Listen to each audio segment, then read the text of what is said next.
The massive alien ship appeared without warning. One moment, Earth's skies were clear. The next, a vessel nearly the size of Manhattan hovered above the United Nations building in New York.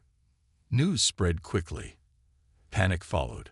Then a strange calm as the ship simply waited. It made no moves, fired no weapons. After 3 days of silence, it sent a message in perfect English. "We are the United Galactic Alliance. We come in peace." John Carter wiped sweat from his forehead as he adjusted his tie. As America's top diplomat, he never expected to represent not just his country, but his entire species. Next to him stood Lieutenant Susan Miller, her military uniform pressed and perfect, her face showing no fear despite the circumstances. "Remember," she whispered, "show strength. First impressions matter." The shuttle that took them up to the alien ship was one of Earth's most advanced spacecraft, yet it felt primitive compared to the massive vessel they entered. The landing bay alone could hold several football fields. An alien with blue skin and 4 arms greeted them. "Welcome, humans. I am Zorax, Alliance Diplomatic Officer. Please follow." They walked through curved hallways where gravity seemed to shift slightly. Finally, they entered a large chamber where 7 different alien species sat in a half-circle. Some looked almost human. Others were completely different. One appeared to be made of moving liquid. Another was a floating cloud of gas inside a containment field. The central figure, a tall alien with gray skin and large eyes, spoke first. "I am High Counselor Vex. Earth has advanced quickly. Just 200 years ago, you used steam power. Now you have basic space travel. Impressive." John stepped forward. "Thank you, Counselor. We are honored to meet other intelligent life." A small bird-like alien made a sound like laughter. "They still use fossil fuels on half their planet. And look how nervously the male speaks." John's face reddened, but Susan spoke before he could. "We come with respect and curiosity. Our people have long wondered if we were alone in the universe." Vex nodded. "Humans are known to us. We have observed your development for many years.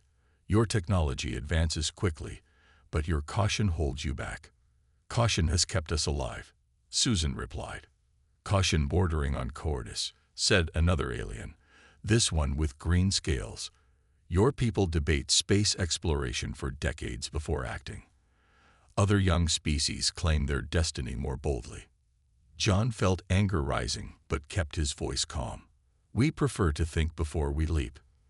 "Precisely," said Vex. "Nevertheless, we offer Earth membership in the Alliance. Probationary status, of course." Over the next week, meetings continued. Dr. Alan Brooks led Earth's science team as they learned about the Alliance. 17 species, hundreds of worlds, technologies beyond human imagination. But they also learned of a problem. In the Orion Nebula sector, several colony worlds had gone silent. No communication, no signs of life. "What's being done about it?" Alan asked during a council meeting. The liquid-like alien rippled in what seemed like annoyance. "We are monitoring the situation."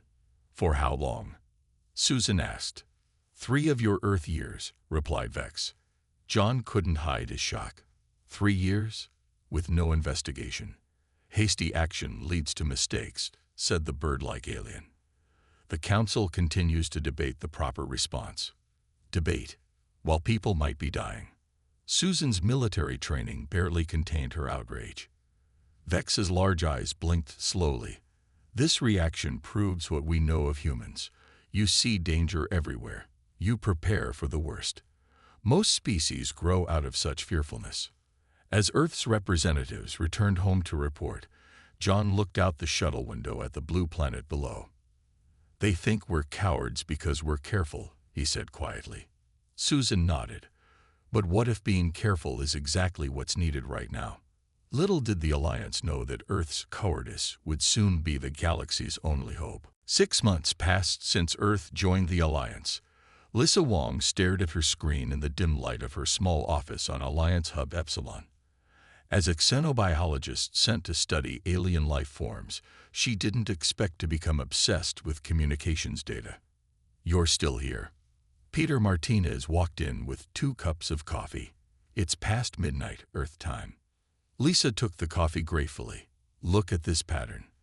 The messages from Proxima Colony before it went silent. Peter leaned closer. "I see random noise." "Not random." Lisa pointed to tiny spikes in the data.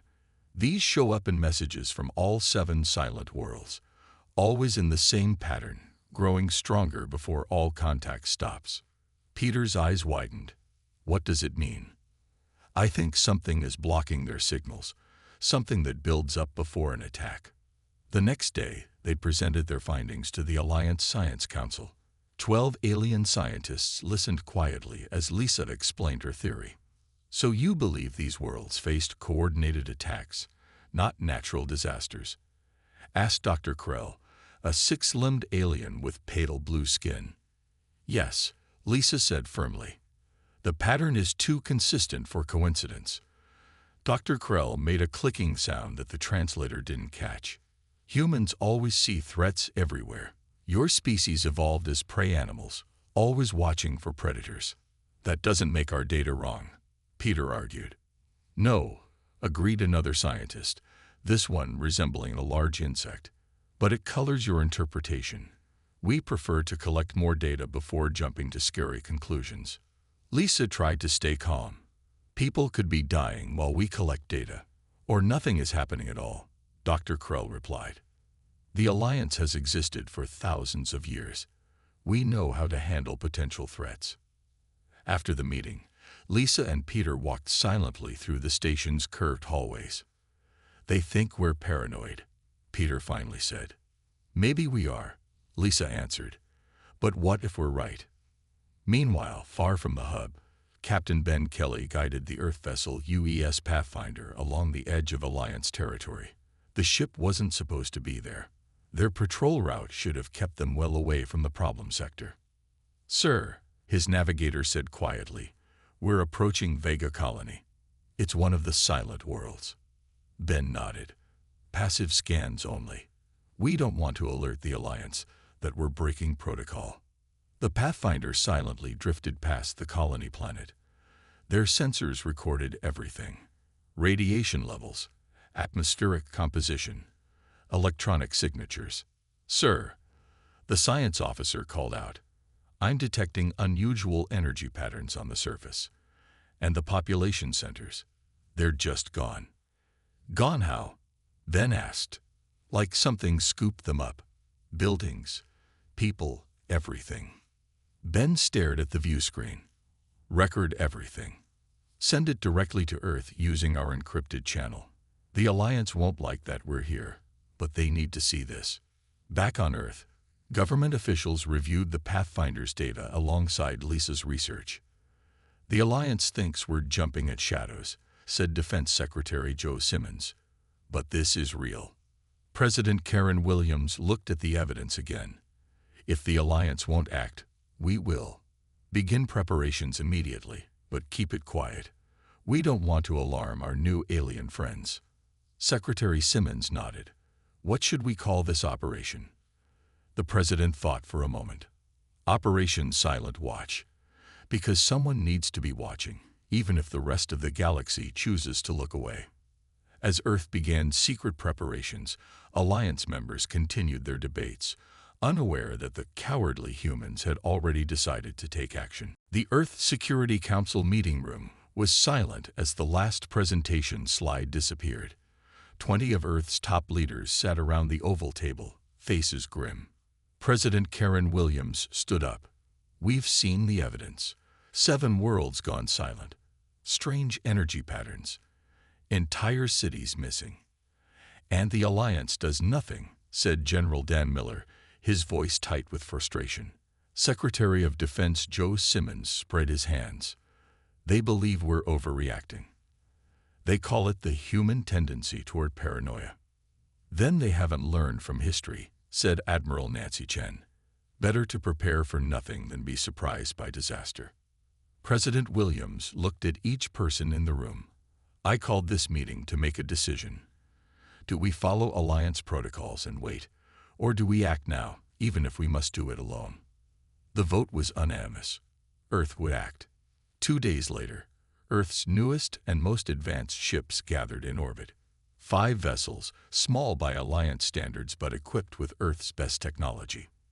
Their mission: investigate Proxima Colony, the nearest silent world. Admiral Frank Wilson stood on the bridge of the UES Defender, watching as his small fleet assembled. "Fleet ready for jump, sir," said his first officer. Frank nodded. "Begin Operation Silent Watch." The ships disappeared in flashes of light, using the new jump drives Earth had developed with help from Alliance technology. Meanwhile, at the Alliance headquarters, Rebecca Harrison faced angry questions from alien representatives. "Why has Earth deployed military vessels without Council approval?" demanded High Counselor Vex. Rebecca kept her face calm despite the 7 angry aliens towering over her. "Earth is conducting a training exercise near Proxima Colony, a restricted area." The insect-like counselor's antennae twitched in agitation. "We weren't informed it was restricted," Rebecca replied. Eric Patterson, standing beside her, added, "If the Alliance has concerns, perhaps a joint mission would be appropriate." "Unnecessary," said Vex, and typical human behavior, rushing toward perceived danger. "We simply want answers," Eric said. "What you call answers, we call patience," said a counselor made of shifting liquid. "This is why humans are considered the children of the Alliance, always running before learning to walk." After the meeting, Rebecca and Eric walked quickly down the curved hallway. "They're not going to help," Rebecca whispered. "No," Eric agreed. "But they're also not stopping us. That's something." Far away, Admiral Wilson's fleet dropped out of jump space near Proxima Colony. The planet looked normal from orbit. Blue oceans, green land, white clouds. "Life signs?" Wilson asked. "None, sir," replied the science officer. "No technology signals either. The cities are empty shells. Take us closer. I want visual confirmation." The Defender moved into low orbit. On the main screen, a city appeared. Buildings stood intact, but no movement, no signs of life. "Preparing landing team," said the first officer. "Full protective gear," Wilson ordered. "Whatever happened here, we don't want it happening to us." The shuttle descended through the atmosphere, landing in what once was the city center. 6 humans in sealed suits stepped out, scanning in all directions. "Command, this is ground team," said the leader through her comm. "You need to see this." The camera feed showed the empty streets. No bodies, no signs of violence. Just emptiness, and strange crystal formations growing from the ground, pulsing with faint blue light. "What are those?" Wilson asked. "Unknown, sir," said the science officer. "But they're consuming the concrete, growing." The team moved closer to one crystal formation. It suddenly pulsed brighter, then extended a shard toward them with frightening speed. "Back, get back," shouted the team leader. As they retreated, one crystal shot upward, forming a perfect antenna pointed toward space. "Sir," said the communications officer on the Defender, "it's sending a signal. Strong, directed, somewhere beyond Alliance space." Admiral Wilson's face hardened. "We found something, and it's calling for help. Full retreat. Get our people back to the ships." Admiral Wilson's voice was calm but firm as he watched more crystal formations burst from the ground on the planet below. The landing team ran back to their shuttle, barely escaping as crystal spires shot up around them. As they lifted off, the science officer pointed to her screen. "Sir, look at the city now." The entire urban area was being consumed. Buildings crumbled as crystals grew through them. The process was accelerating. "All ships, prepare to jump," Wilson ordered once the shuttle was safely aboard. "But keep sensors recording everything." The 5 Earth ships pulled back to a safe distance and continued their observations.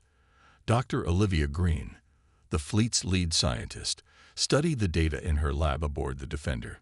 "They're not just destroying," she said to Wilson when he visited her lab. "They're harvesting." "Harvesting what?" he asked. Olivia pointed to her screen. "Everything. Metals, minerals, organic matter. These crystals break down materials and absorb them, like a planetary-scale digestive system." Wilson frowned. "Are they alive?" "In a way, but unlike any life we know. I'm calling them harvesters." Over the next week, Earth's small fleet visited 3 more silent worlds. Each showed the same pattern: crystal formations consuming everything, growing, then sending signals to space. Olivia worked day and night analyzing the data. Finally, she called an emergency meeting. "I found a pattern," she said, showing a star map with red dots marking harvested worlds. "They're moving in a specific direction, planet by planet." "Can you predict their next targets?" Wilson asked. Olivia nodded and added yellow dots to the map. "These 5 systems are next, and this one," she pointed to a larger dot, "is Centauri Prime, one of the Alliance's most populated worlds." "When?" asked Wilson. "Based on their speed between attacks, 2 months, maybe less." Wilson sent the data to Earth immediately. Within hours, the information was shared with the Alliance Council. Their response was swift but not helpful. "These findings are interesting but inconclusive," High Counselor Vex stated. "We thank Earth for its initiative, but advise against spreading alarm."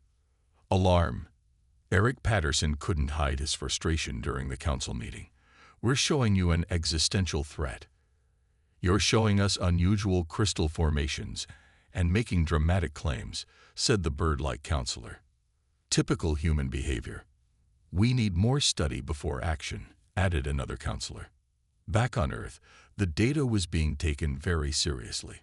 Colonel Greg Foster had assembled a team of Earth's best military minds to develop defenses against the crystal beings. "If these things consume matter," he said, "then we need weapons that disrupt their ability to do so." Scientists and engineers worked around the clock. They developed new weapons that could affect crystalline structures: sonic disruptors, electromagnetic pulse generators, and specialized frequency lasers. Meanwhile, Earth quietly began evacuating its colonies near the predicted path of the harvesters. Ships were built and retrofitted with the new weapons. Military personnel trained for a threat unlike any humanity had faced before. "The Alliance thinks we're overreacting," President Williams told her cabinet. "But if we're right, everyone will need these defenses soon." At the Alliance hub, Lisa Wong continued her research despite official discouragement. She secretly shared information with Earth's military. "The crystals have a network structure," she told Colonel Foster during an encrypted call. "They're communicating with each other. That suggests central coordination, and possibly a weakness we can exploit." As Earth prepared, the Alliance continued to debate and study. And in the darkness between stars, crystal ships moved silently toward their next targets, unaware that one cowardly species was already planning their defeat. No one expected the attack to come so soon. Dr. Olivia Green had predicted 2 months, but the harvesters accelerated their timeline. Without warning, a fleet of massive crystal ships appeared near Centauri Prime, the jewel of the Alliance.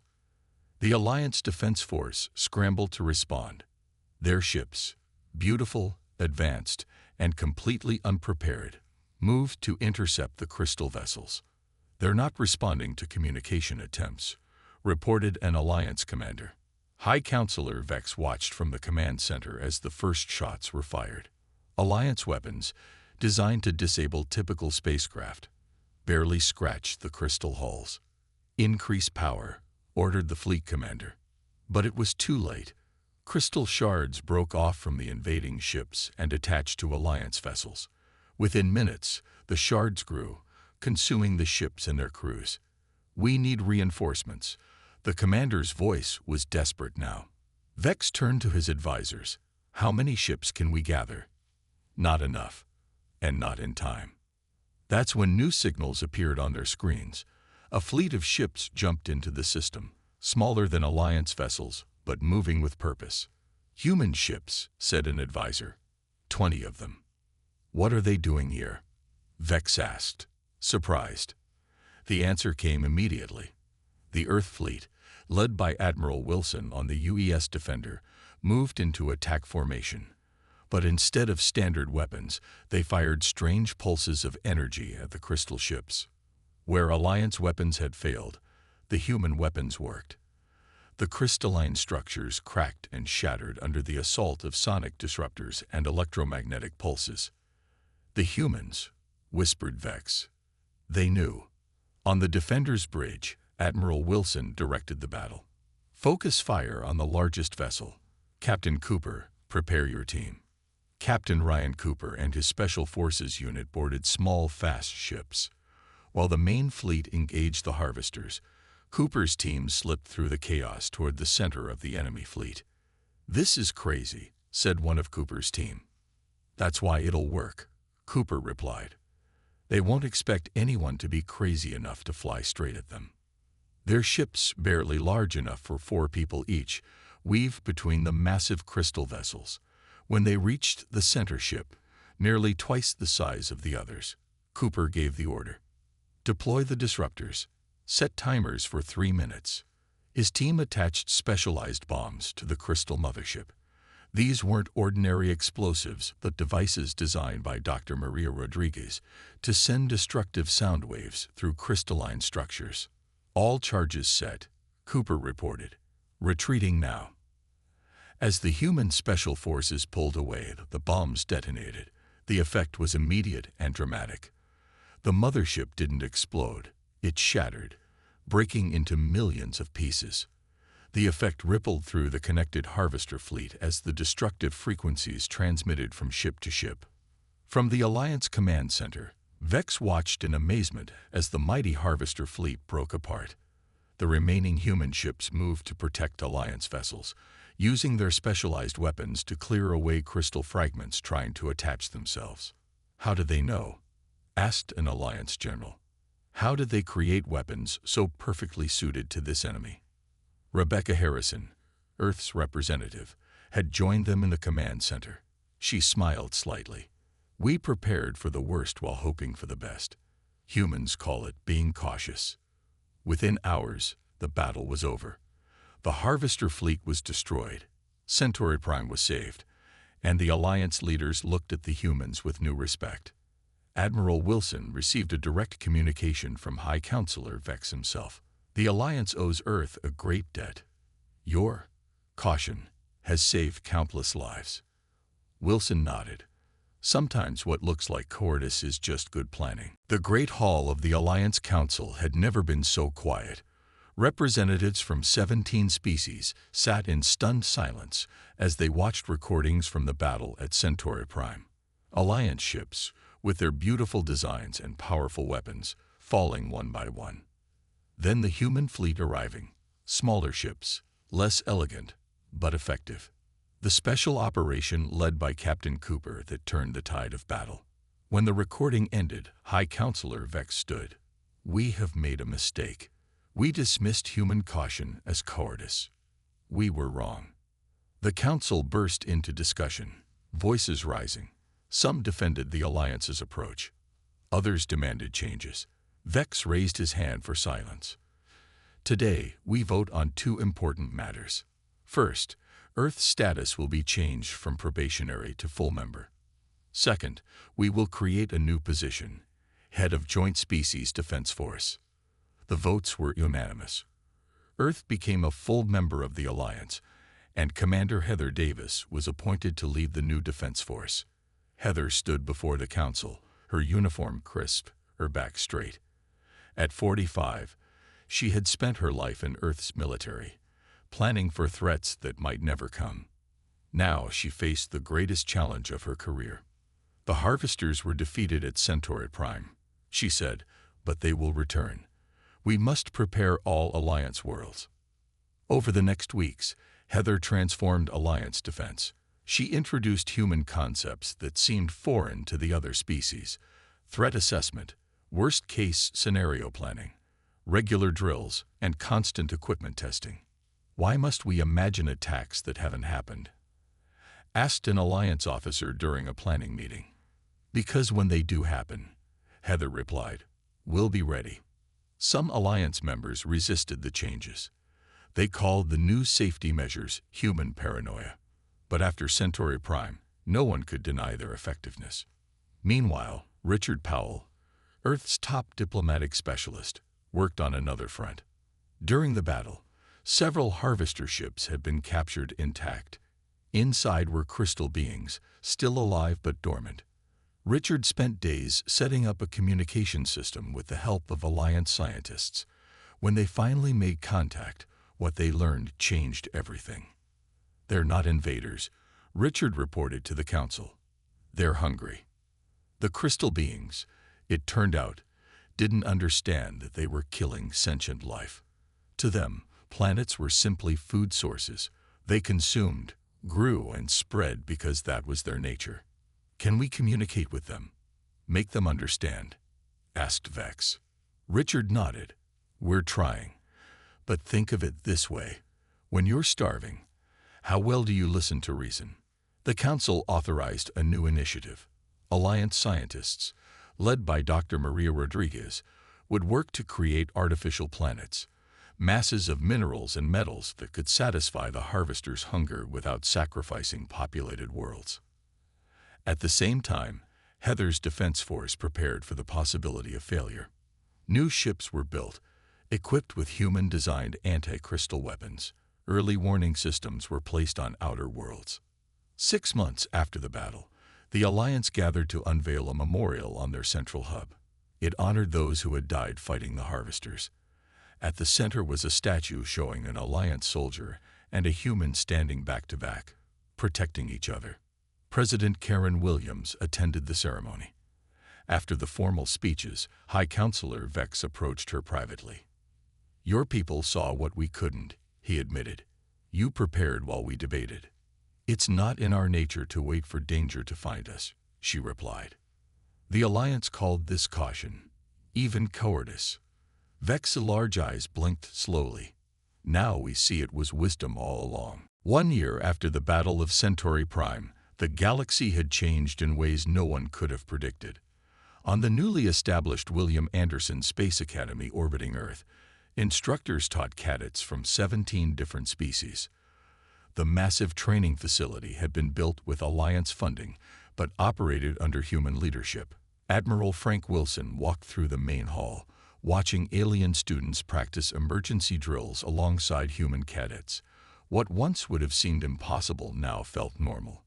Admiral on deck called an instructor, and everyone snapped to attention.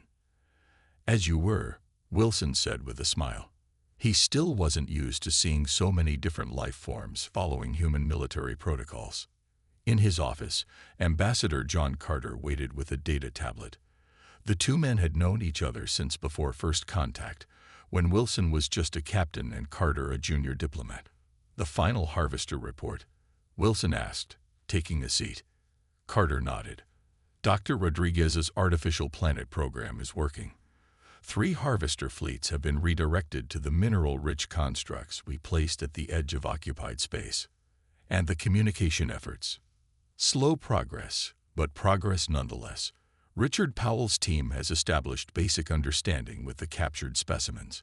They don't have a concept of individual life as we know it. Their entire species functions as a single organism. Wilson sighed. Making peace with them was never going to be easy.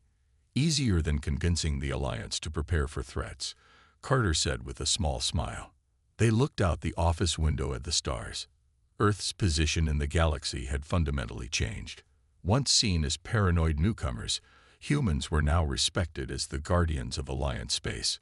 The William Anderson Academy trained officers from all species in threat assessment and emergency response. Human-designed defense systems protected major worlds.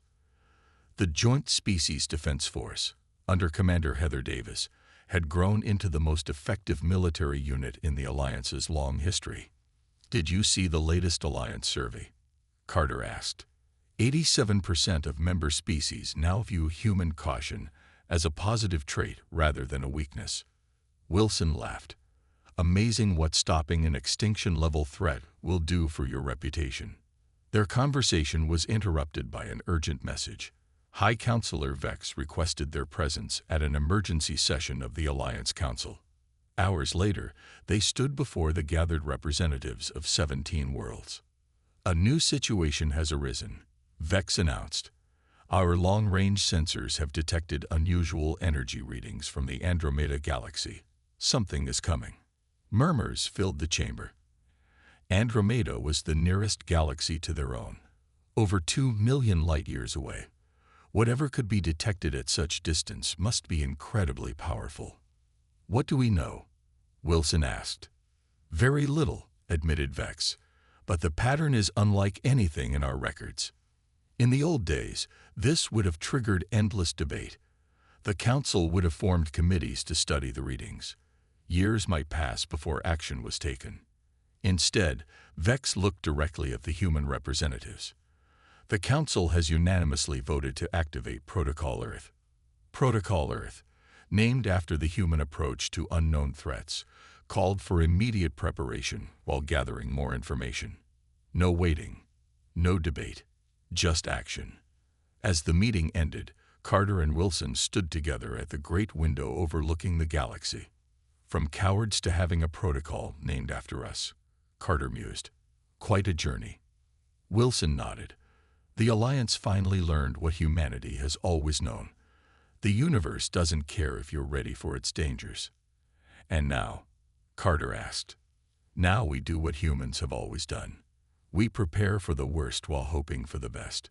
Beyond the window, Alliance ships were already moving into position, establishing new monitoring stations. The early warning system, based on Earth designs, was being expanded. Training exercises would begin within days.